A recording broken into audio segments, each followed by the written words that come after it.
नमस्कार।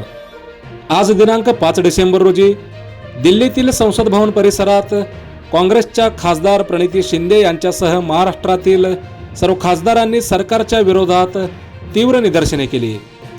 महाराष्ट्रातील अतिवृष्टी आणि पूरग्रस्त शेतकऱ्यांना मदत देण्यात यावी या मागणीसाठी काँग्रेस खासदार प्रणिती शिंदे यांच्यासह महाराष्ट्रातील काँग्रेसच्या खासदारांनी दिल्लीतील संसद भवन परिसरात सरकार विरोधात तीव्र निदर्शने केली। सोलापूर जिल्ह्यासह महाराष्ट्रात झालेल्या अतिवृष्टी आणि पूर परिस्थितीमुळे हजारो शेतकऱ्यांचे प्रचंड नुकसान झाले आहे।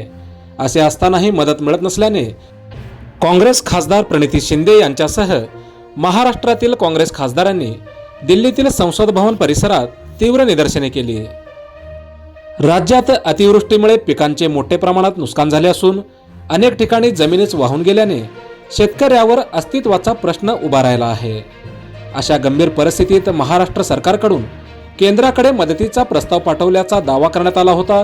मात्र कृषी मंत्र्यांनी सभागृहात दिलेल्या उत्तरात महाराष्ट्र सरकारकडून प्रस्तावच आलेला नसल्याचे त्यांनी स्पष्ट केले असल्याने मदतीची अपेक्षा ठेवून बसलेल्या शेतकऱ्यांची प्रचंड फसवणूक होत असल्याचे खासदार प्रणिती शिंदे यांनी म्हटलं आहे।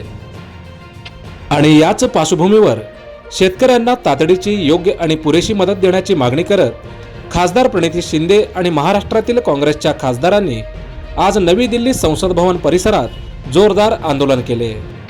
महाराष्ट्रातील अतिवृष्टीग्रस्त शेतकऱ्यांना केंद्र आणि राज्य सरकारने तात्काळ निर्णय घेऊन दिलासा द्यावा अशी मागणी या प्रसंगी करण्यात आली। सोलापूर जिल्ह्यासह राज्याच्या विविध क्षेत्रातील मोजक्या निवडक आणि महत्त्वपूर्ण बातम्या पाहण्यासाठी सबस्क्राइब करा हॅलो सोलापूर न्यूज चॅनल आणि नोटिफिकेशन मिळवण्यासाठी बेल आयकॉन प्रेस करायला विसरू नका। धन्यवाद।